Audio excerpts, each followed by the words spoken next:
미국 증시의 분위기를 생생하게 전해드리는 이항영의 월가이드 시간입니다. MTN 이항영 전문위원 함께하겠습니다. 어서 오세요. 네. 어제 미국장 초반만 하더라도 그래도 반등하나 싶었는데 이게 결국은 좀 다우와 S&P가 하락 전환했습니다. 네, 그만큼 그 코로나19의 영향이 지금 쉽지 않은 거죠. 네네. 뉴스가 나올 때마다 무슨 확진이 늘어나고 줄고 이럴 때 얘기하는 거죠. 뭐 우리나라도 많이 늘어났지만 사실 보면 이런 뉴스를 많이 얘기합니다. 지금 유럽 같은 경우 지금 생각보다 뭐 좀 새로운 것들 이태리 제약은 아직 많지는 않잖아요. 네네. 근데 그런 것들이 확진을 할 수 있는 키트 자체가 검사 장비가 없다는 거거든요. 그러니까 실제보다 훨씬 많을 수도 있다라는 걱정들을 하는 거죠. 사실 CDC도 그 얘기를 하는 거거든요. 그러니까 미리 준비해야 된다. 물론 오늘 트럼프 대통령이 우리 시간을 보면 1시간 반 있다 회견을 할 텐데 그렇죠. 네. 뭐라고 할지는 모릅니다. 왜냐하면 이미 트럼프 대통령이 지금 CDC라든가요, FDA나 관련된 데에서 너무 안 좋은 얘기하는 것에 대해서 뭐 분노했다는 얘기 화를 냈다고 하죠. 예, 뭐라고 할지 모르겠으나 오늘 관련자도 배석한다니까 한번 들어보셔야 되겠고요. 여하튼 오늘 S&P 500 다우지수는 한 1% 이상 올라갔다가 지금 엄청 다시 내려가는 모습 보였고요. 나스닥도 1% 이상 올라갔다가 좀 내려왔습니다. 그리고 다시 좀 반등하면서 강보합 정도 움직였습니다. 러셀 2000은 중소형주도 마찬가지 올랐다 떨어졌는데 러셀 2000은 지금 고점 대비 지금 10% 하락에 거의 붙어 있기 때문에 그래요? 네. 조금만 더 내려가면 이제 공식적으로 이제 조정 국면이라고 보셔야 되겠고요.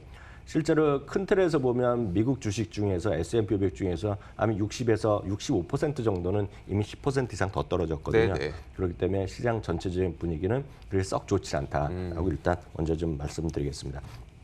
섹터별로 보면 기술주들이 오늘 좀 반등했습니다. 워낙 많이 떨어졌기 때문에 반등이라고 표현할 수 있겠지만 이것도 이렇게 만만한 모습은 아니라고 일단 말씀드릴 수 있어 보입니다.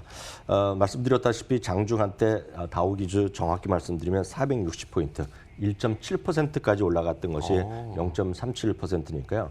위아래로 지금 2%가 움직였어요. 그러네요. 예. 네. 물론 종목별로 되면 더 크죠. 뭐 캐터필라 이런 거가 위아래 4, 5% 오는 진폭이 나왔으니까 네네. 실제로 지수보다 종목으로 들어가면 훨씬 더 많은 진폭이 여전히 살아있다. 물론 어제 그제만큼은 아니었지만 그만큼 많이 있었다고 보셔야 되겠고요. S&P 500이 어제 그제 3% 이상 하락을 했었는데요.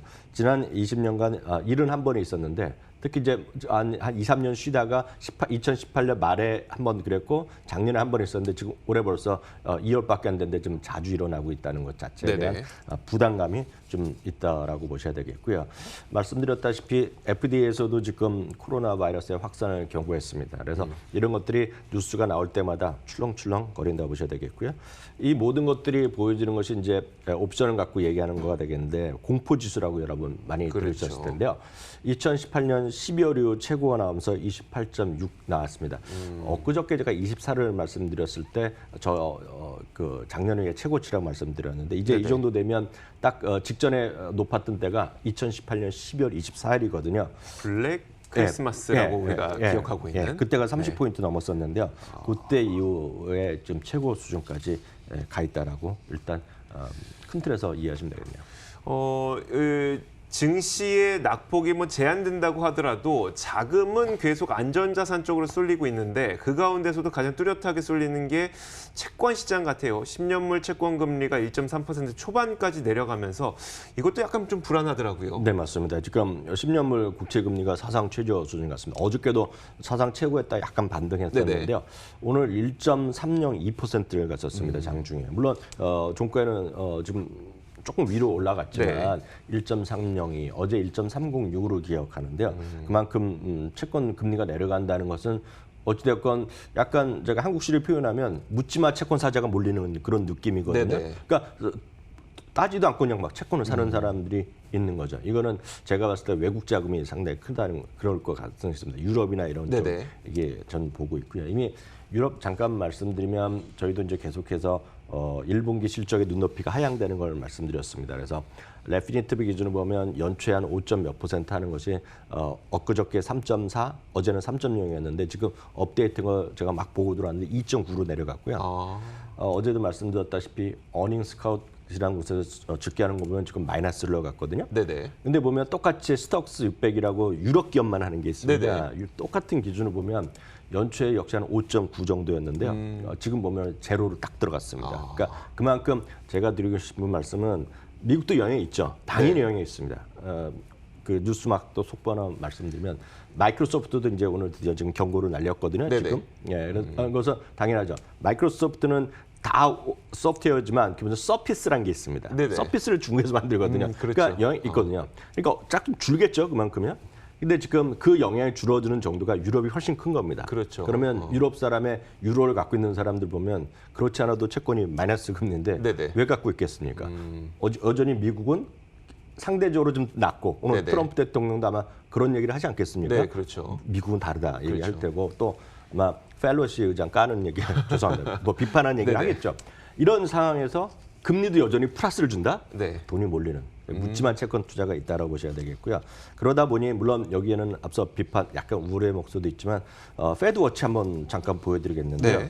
페드워치라는 거는 이제 금리 인하 가능성을 우리가 굳이 번역하면 그렇지만 이게 어떻게 만드냐를 제가 다시 한번 말씀드리면 점도표라고 여러분 간혹 저희가 FMC 할 때마다 그렇죠. 보여드리는 거는 네. 거기에 참여자들이 점을 찍는 겁니다. 네. 그래서 예상치를 찍는 건데 이거는 사람이 찍는 게 아니라 시카고에서 채권 선물 거래가 있거든요. 네네. 거기에 맞는 숫자로 막 수많은 거래를 해서 과학적으로 숫자를 만들어낸 통계입니다. 네네. 그래서 이거는 무슨 숫자 자체라고 보셔야 되겠는데 이게 일주일 전에는요. 금리 인하 가능성이 3.8%였습니다. 이번 3월에 금리 인하 가능성이요. 네. 근데 오늘 조사해 보니까 32.1%까지 올라가 있거든요. 네. 물론 아직 50을 넘지는 않았으나 이런 게 있고요. 이러다 보니 지금 이런 거를 매달 할 때마다 통계치를 여러분 보실 수 있거든요. 그렇죠. 누구나 그러면 연말까지 보면 지금 다수의 의견은 한 3번까지도 금리 인하 가능성이 있다. 그러니까 이런 것도 채권을 좀 사는 경우가 되겠고 지금 이러다 몰려다 보면 일부에 좀 목소리를 키우는 사람들은 뭐 1.2%까지 내려갈 수 있다란 어찌 보면 겁나는 얘기까지 네네. 하고 있다라고 보셔야 되겠고요. 금값과 달러는 뭐 오늘 크게 움직이지만 않았지만 금도 달러도 소폭도 올라가는 모습 보이면서 여전히 고공행진을 하고 있다. 이 모든 것이 결국 안전자산으로의 쏠림이라고 보시면 되겠네요. 자, 이런 증시의 급락이 나타난 것이 그리고 시장의 이런 불안 심리가 단순히 코로나19만의 영향인가? 근데 코로나19만의 영향은 또 아닐 수도 있다는 평가도 나오고 있다면서 이건 무슨 말입니까? 네, 맞습니다. 그 코로나19가 가장 큰 요인임에 맞죠. 다만 네네. 이것이 이제 뭐라 그러나요? 달걀이 먼저인지 뭐 계란이 먼저인지 먼저인지 뭐, 네네, 그건 알 수 없잖아요. 닭이 네. 먼저인지 뭐 네네. 알 수는 없는데 오늘 마켓워치에서는요. 이런 한 칼럼니스트의 얘기를 통해서 오늘 그 전면에 기사를 실었는데 어쩌면 말은 다 됩니다. 코로나19 뭐 가장 큰 요인이 되겠고요. 그렇죠. 두 번째는 2020 대선이 있습니다. 이 네. 부분은 늘 말씀드리지만 2020 대선에는 트럼프 대통령이 당선될 가능성이 재선될 가능성이 그냥 거의 압도적으로 높다라고 네네. 보셔야 되겠지만 민주당의 대선 후보가 나오는 거 아닙니까? 근데 이제 많은 분들이 누가 버니 샌더스가 안 될 거라고 생각하셨잖아요. 네네. 근데 지금 보면 처음에 아이오와 그 코커스에서 약간 뭐 그러더니 지금 계속 이기고 있단 말이죠. 그러니까요. 그러면서 지금 확률이 지금 50% 넘게 막 그러니까 확률상으로요. 네네. 지지도가 아니라 그러다 보니 이제 버니 샌더스가 되면 이제 수많은 이제 머리 아픈 얘기가 있다는 거죠. 그러다 보니 이제 마이크 블룸버그가 나서서 내가 하면 조금 날 거 아닙니까? 그렇죠. 부자가 하니까 네네. 좀 낫겠지만 이런 것들이 우려감이 있는 것이 되겠고요. 이와 관련해서는 군드라가 오늘 또 가만히 있지 않습니다. 군드라는 워낙 이 버니 샌더스가 되면 시장이 큰일 날 거라고, 그러니까 후보만 되더라도 네. 시장이 큰 위협이 될 거라고 얘기했던 그런데 이제 사람이거든요. 군드라의 입장에서는 우리가 채권왕이라고 부르는 만큼 시장에서 불안 심리가 가중될수록 본인은 돈 버는 사람이잖아요. 그럼 어떻게 보면 샌더스가 되는 것이 본인에게 이득이 될 수 있음에도 불구하고 샌더스에 대해서 비판의 여론을 내는 그건 거네. 제가 뭐 그분의 이제 성향까지는 모르겠습니다. 네, 근데 네네. 이 양반도 이분도 트럼프 대통령이 재선될 가능성이 훨씬 크다는 거 잘 알고 있어요. 네네. 다만 이런 거죠.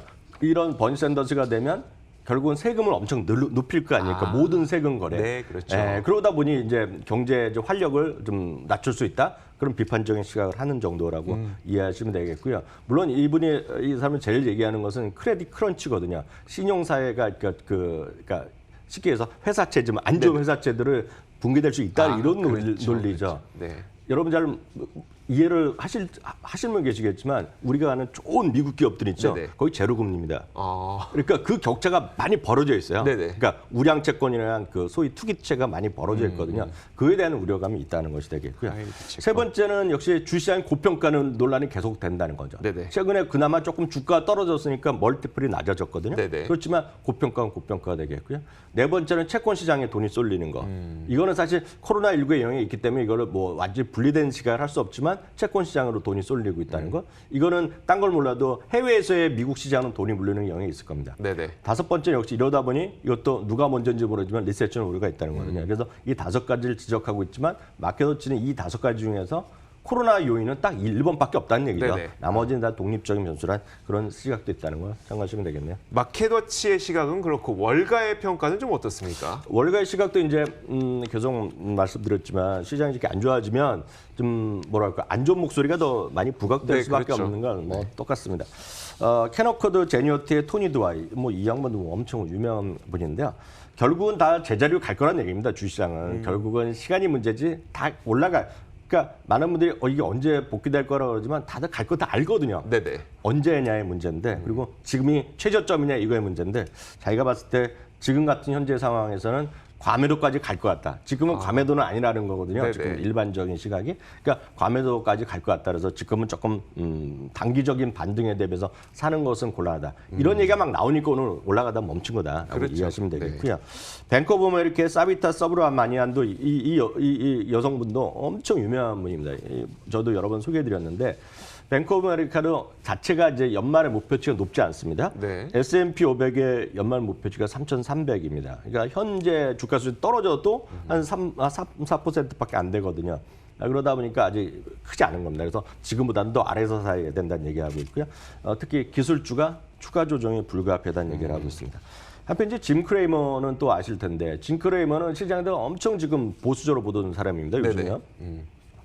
그리고 버진 갤러티카 말씀드렸잖아요. 끝이 안 좋을 거라고 이제 막말까지. 말로가 안 좋을 거다 이렇게 얘기했죠. 네, 그분들의 입장에 그걸 좋아하는 분들의 입장에서는 완전 막말인데요. 네네. 시장 내에서 어저께까지도 상당히 지금 이건 뭐 큰일 났다 사면 안 된다 얘기했는데 오늘 약간 톤을 완전히 바꿨습니다. 근데 이게 완전히 자기 여전히 보수적 시장관인데. 자기가 20% 정도 현금 있는 사람은 1% 정도 사도 된다. 얘기하는 거가 되겠고요. 네네. 그럼 왜 바뀌었냐 그러면 이 사람도 아주 쿨합니다. 그래갖고 어제보다만큼 자기가 나쁘게 보지 않는다. 그렇게 말을 하나 슬쩍 바꾸는 거거든요. 그렇지만 여전히 큰 틀에서 보면 시장은 약간은 좀 보수를 보겠다라고 이해하시면 됩니다. 알겠습니다.